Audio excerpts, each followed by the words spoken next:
We like to call it the Supernatural Hour. And now, our hosts. Hey, welcome to the Supernatural Hour. Let's talk business. Do we have anything business-wise to talk about? No, I don't have a proton pack. No, I don't like shoot ghosts with my laser beam and put them in a trap and go stick them on a wall somewhere. That's not what it's all about. You're not hunting ghosts. I literally don't like the word ghost hunt. You know what? I will personally try to use ghost investigation because that's what it is. I mean, ultimately, and anyone who's never been on an investigation, you're basically going into a building or location in the dark with a flashlight, and you are talking to yourself with some different EMF meters and some other different tools, and you're just trying to basically figure out if there's something there, try and gather what information you can, and try and hopefully gather a little evidence along the way. So you guys had an investigation last night. Let's talk about that just a little bit if we can. We got to the house, and they kind of mentioned a little bit what was going on, and I just did what I normally do because I don't want to know what's going on. I just kind of tuned them out and started just kind of trying to figure out where the spirits were on my own. I guess they had told some of the investigators that there was like a woman that followed their mom around, and they normally experience her down at the end of the hall. So some of the investigators, I think Dell and Mike, went to go talk to her. But I was really just drawn to the basement, and I felt like that's where I needed to go. So I went down to the basement, and I was kind of checking things out. And it wasn't very long into the investigation that I realized that they had at least one Type 3. And what kind of confirmed my suspicions was I borrowed a Ghost Meter Pro, and it was answering in... Like, I already knew the answers. They were already coming to my head, like what the answers were going to be. But it was answering the opposite, or it wouldn't really answer. It's you can kind of tell, like, when you get certain spirits, and you've used that Ghost Meter Pro enough, you can tell what kind of spirits you're interacting with just by the way that they respond on it.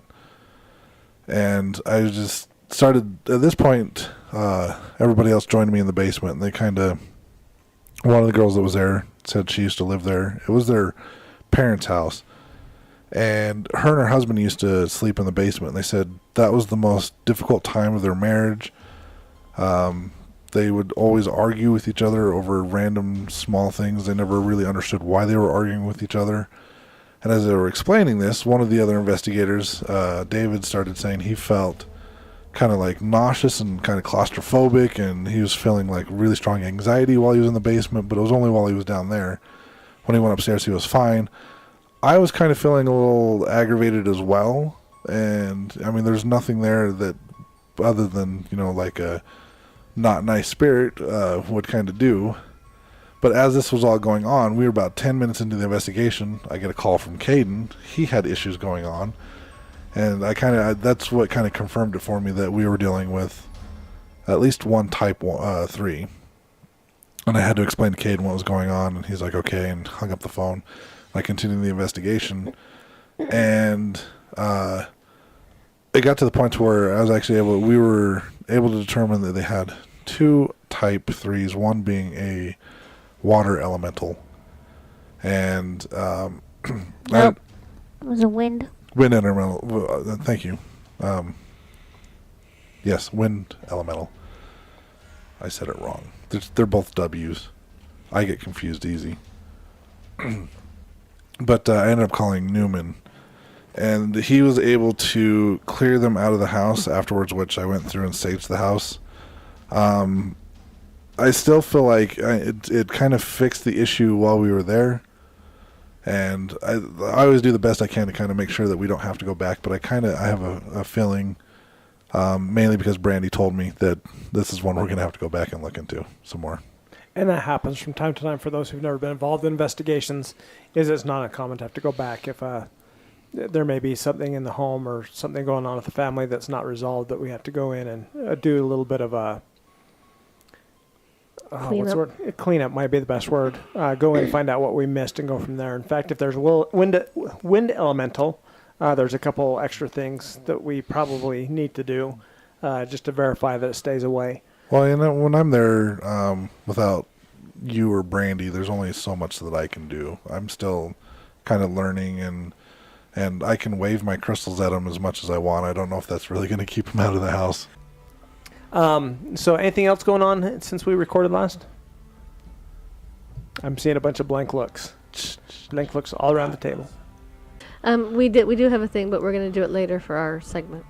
So, if you remember from our last episode, though, Deanne had her segment on ley lines. Yes. I found a little bit more information on ley lines. I know you guys were kind of on the fence on whether or not they existed. I have sort of metaphysical evidence that they actually do exist. And Brandy might be able to explain a little bit more about what I'm talking about. And how it coincides with her ability to find things. No, ley lines actually exist. They are energy, basically. And when I find bones on properties, that you guys have seen me do, ley lines have a lot to do with that part of it. Because they can also, if there is a source of energy near one, it kind of scares off a little bit so that you can find those. That makes sense. Those things that are harboring energy outside of itself. So, but, yeah, they're sources of energy that take you to certain places in the world that have a lot of energy coming from them. So, like, the pyramids of Giza, really, a lot of landmarks have very energized landlines around them that lead to them. But, yeah, so they do exist. Which would make sense why, if you listen to me talk about the energy coming from Stonehenge in my hypnosis session, I mean, that would make complete sense that because of these ley lines, our crystals and whatnot are able to get that energy from those areas. Right. Well, and a little side note, side note, since we're already on a side note. I've had an intermittent visitor, and Brandy's been keeping me updated on her. And I asked her a question. I asked Peaches a question. And apparently there is a ley line that goes through my basement. So. Mm-hmm. So now let me ask this, Peaches. Now, are ley lines something that you can physically see? If I were to meditate on it, I probably could, but I just don't. I don't see them. I feel them. So. Okay, and that's just kind of. I wasn't sure if that's something that you can physically. I'm probably sure see with your eyes you or just sense could them. if you meditated enough and learned how to do all those things. Yeah. So, are there any ley lines around here? There are a lot that on the western United States alone. There's a lot. Utah, there's a lot. Your particular residence, no. That's probably maybe a good thing. So, I have one. I don't know if that's a bad thing or good. Congratulations, Deanne. What have you won?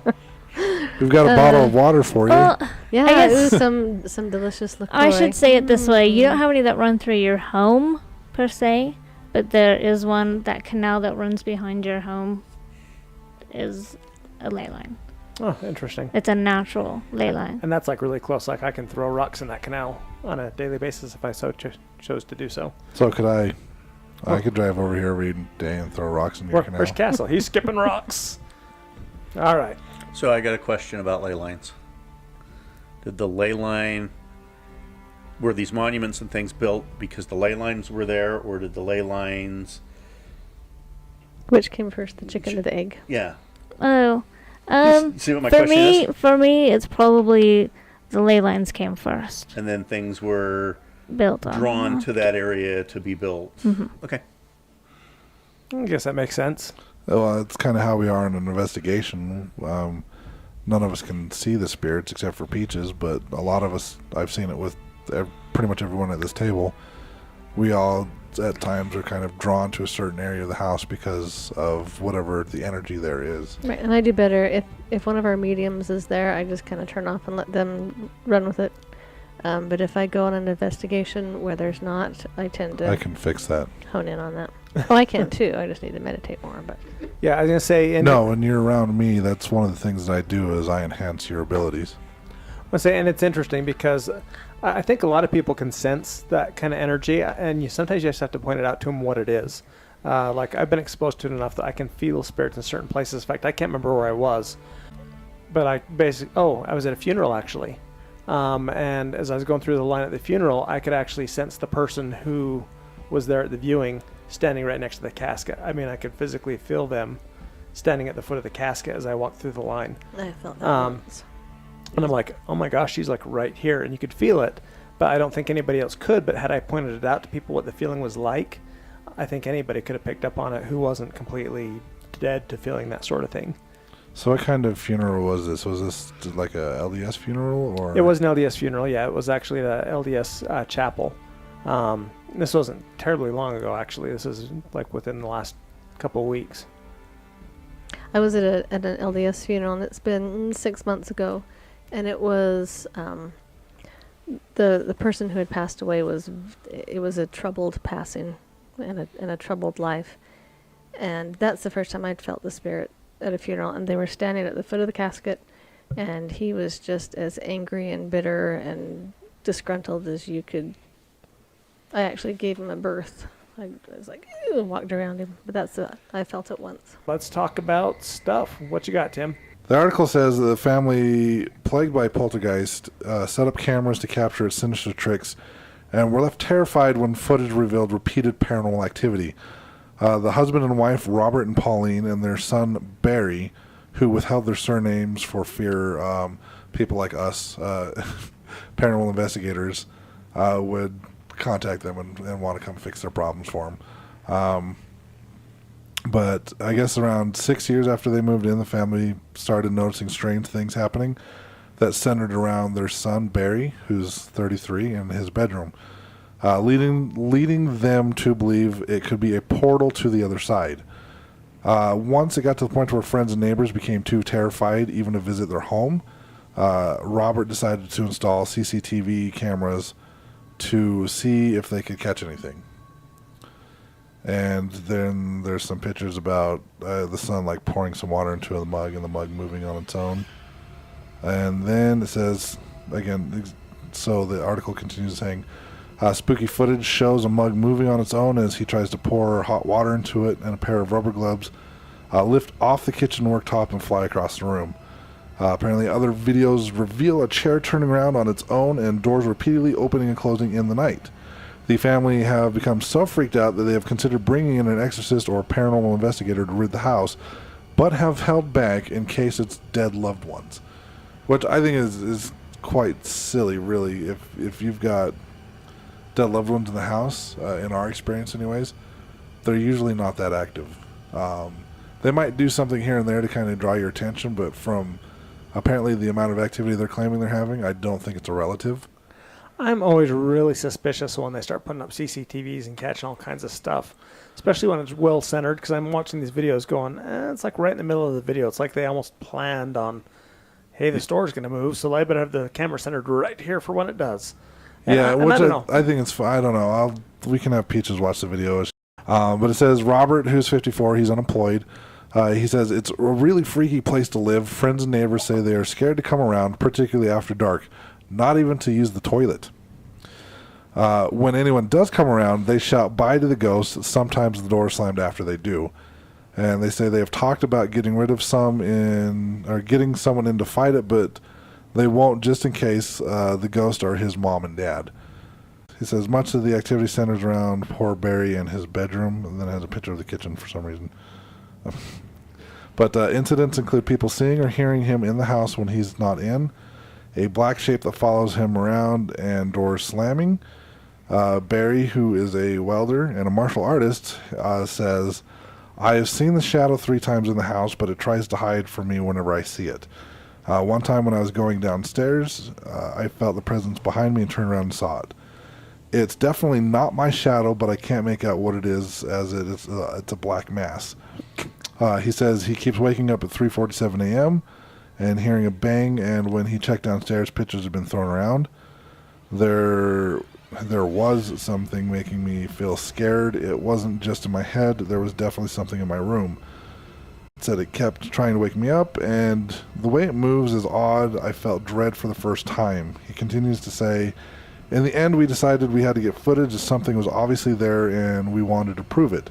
So we put up cameras around our home to see if we could capture it. And then it has a picture of some weird anomaly, which I've shown to Peaches, and she's already confirmed it's not an actual spirit. Is that the kind of Gumby-looking spirit walking down the stairs, supposedly? Yeah, that one.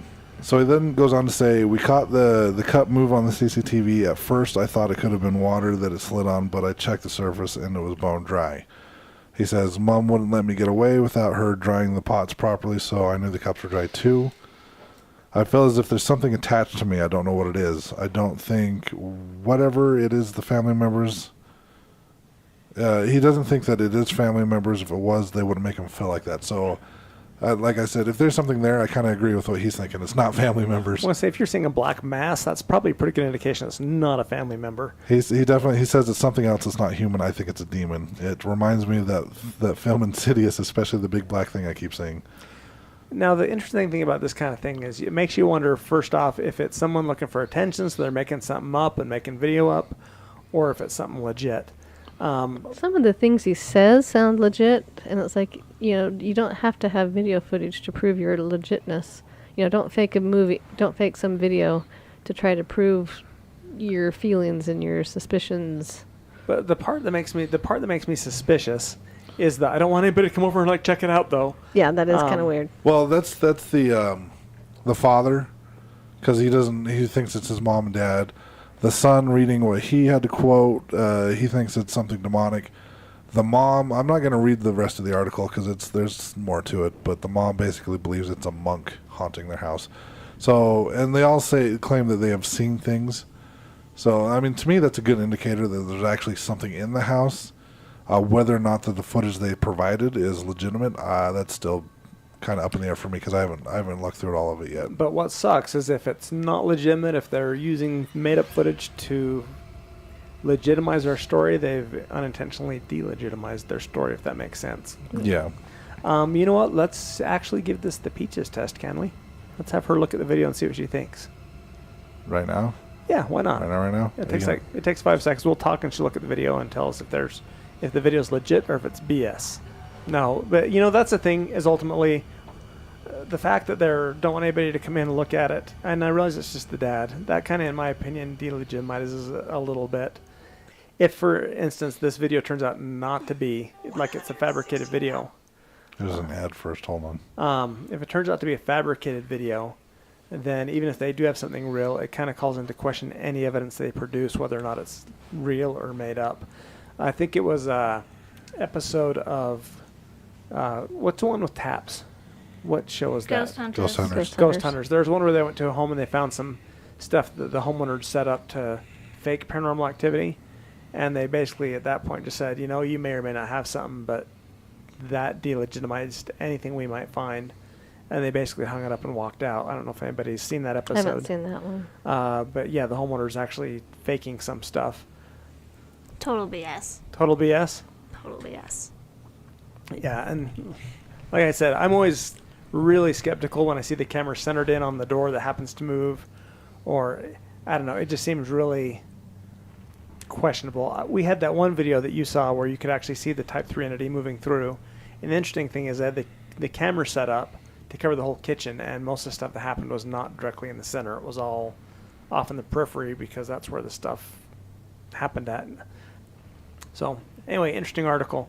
Deanne, what have you got for us? Yes, so we went to Las Vegas, and we decided while we were there we would go to the Zak Bagans Haunted Museum. And so we did.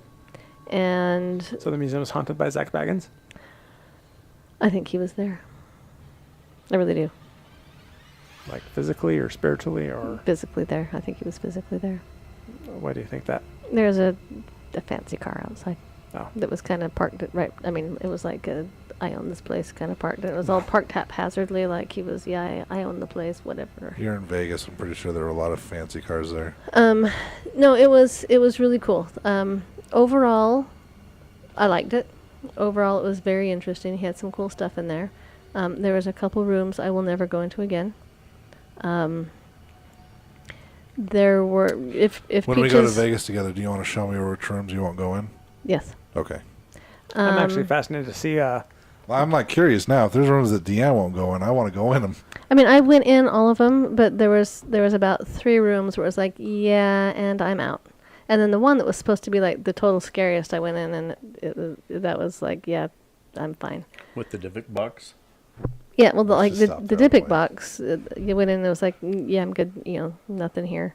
The one that they said was like the scariest or most horrible one there was the demon house room. They had a demon house room. They had stuff from his demon house that they Movie? demolished.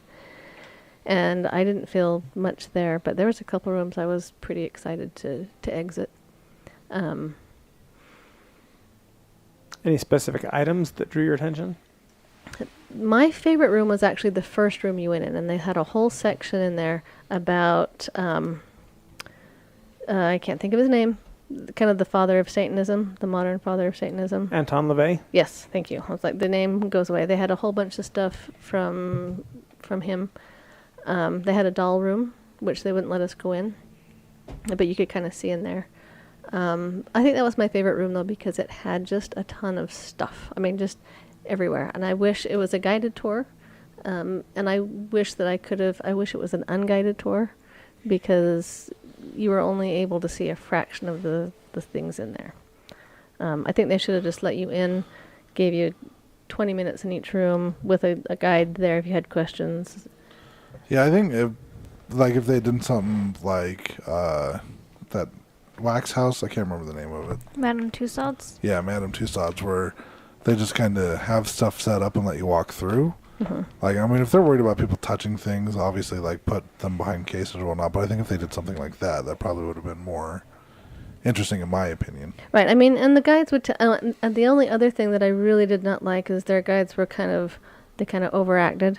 It's like, don't put on a show. The stuff that's here is show enough. Just tell me about it. Quit overacting. It got a little annoying. There was a place in there, and I texted Peaches and I said, don't go here. There's a ton of clowns. The clown room. And there's some clowns when you go upstairs. If you don't like clowns, you will not like the upstairs, because there's some that get very up close and personal and jump out at you. And I'll be punching people in the face. definitely worth the money. Definitely worth the trip. I think I would go again. But there's a couple rooms that I'll say, nah, been there, done that. I'm good. I'll wait for you out here. Because it was definitely overall very, very, very, very dark. So there you go. Is it because they had the lights turned down low? No, the heavy, evil dark. There's some bad. And yes, gunk the there. lights were turned down. I'm gonna Well, you sneeze. got to set the mood. I'm gonna sneeze. But very cool. Definitely worth it. All right. Well, I've got a short story, and I'm glad I brought a short story because Oh, speaking of your stories, someone told me a follow-up on your story about the dogs jumping off the cliff last week. Suicide Bridge. Let's talk it. So actually what's going on there is there's an animal that lives like it was a mink or a musk. I have to ask Mike, one of our investigators. They told me there's an animal that kind of lives at the end of the, like underneath the edge of the cliff. Is it a troll? It's a bridge. So is there a troll under the bridge, Tim? No. Because trolls live under bridges. Right. So I said mink, but hey, He said there's an animal that lives under the bridge. I asked if it was a troll. trolls aren't animals. Trolls are really big people. They're creatures. Yeah. People are animals. Anyways, there's this scent that the dogs keep smelling, and as they're trying to get to the scent, they keep going off the edge. So- I'm leaving that deader in. Do it. All right. So is there bacon off the side of the bridge? Is it bacon? So, and I'm glad you brought. That's a perfect segue into this next story I have. The musky dogs jumping off the suicide bridge, or the dogs smelling musk. Little shout out to the Listau Paranormal Society. Apparently, the Windsor Police Bomb Squad was called because that particular paranormal group actually left a piece of ghost hunting gear behind on one of their investigations. It's a little black box with a blue light on top and a wire sticking out of it. Did they leave a A millimeter? No, it's not a millimeter. It's not a REM pod. I've got a picture of Think. it. What are those? EM Oh. pump. It's an EM pump, isn't it? No, I think it's an EM meter of some sort, but it's a little black box, probably it's square, about 3 or 4 inches. Yeah, it literally looks Um, like an EM pump because Yeah, you're- Mark has one of those. You just turn on. It's got a blue light coming off of it. and it's got a squiggly wire. Yeah, Yeah. your description sounds like my millimeter, but that's not my millimeter. And basically, It sounds more like an EM this pump. paranormal group left this piece of equipment behind on an investigation. Somebody thought it was a bomb, freaked out, called the Windsor Police Bomb Squad, who came and summarily blew up their piece of ghost hunting equipment in the event that it was a bomb. So a little shout out to that particular investigations group and to the Windsor Police Department. And with that, I think we are going to call it a show. And we will see you guys on the next show. You've been listening to the Supernatural Hour at AdvancedParanormal.com. The Supernatural Hour is part of the Radio Ronin network found at RadioRonin.com. Copyright by Advanced Paranormal Services.